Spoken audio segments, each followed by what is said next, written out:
This year at the farm shows, we've noticed a change in the conversations that come across from our customers. Mainly, we're coming on the show now, and one of the first topics is technology. As we move forward, we've always talked about the iron and all the things we could do. Now technology is at the upper level, and that not only includes our ability to monitor seed, but also the way we place it. We like auto row shutoff so we don't waste any seed, overlap on the end rows, auto guide so we're always precisely in line with our previous pass across the field. So the technology side of placing seed and monitoring its placement has really come to the forefront in the conversations as we in this strong industry in 2012.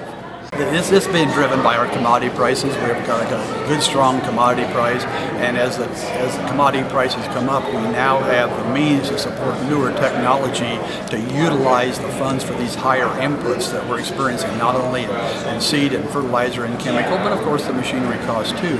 And part of it is the technology we haven't experienced in the past that's available there for the farmer to manage that operation with the best possible means he has available to him.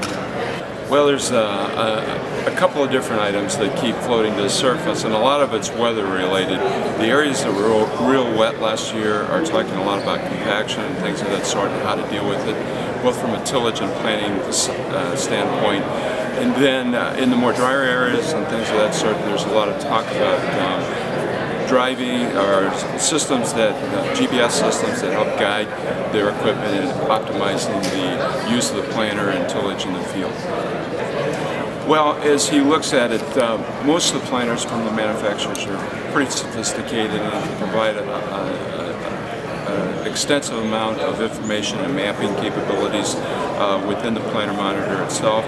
And then in addition to that, then he needs to look at his tractor driving guides and those kinds of things that allows him to optimize his field and passes as he goes through the field, especially on contours and terraces and things of that sort, where it's not just straight back and forth in the field.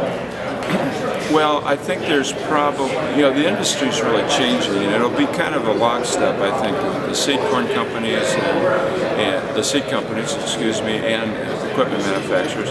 Right now, we're looking at 90 foot as our widest.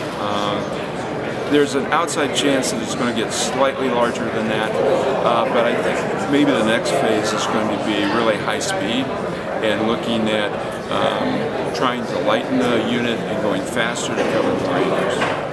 Compaction is a major issue in row crop planting throughout the Midwest.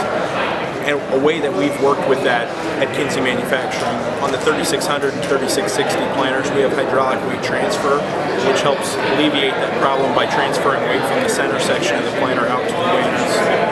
Something that's coming down the line for us for 2013 production, we will have ISO-compatibility on our planters, which is a very big thing in the industry. That'll allow for plug-and-play communication between various different ISO monitors in our planting system. For the buyer, it's going to provide a lot of simplicity. If they have John Deere tractors or Case IH tractors, for example, they'd be able to plug directly into the back of the planter and run our planter off of their tractor without needing a secondary monitor in the cab.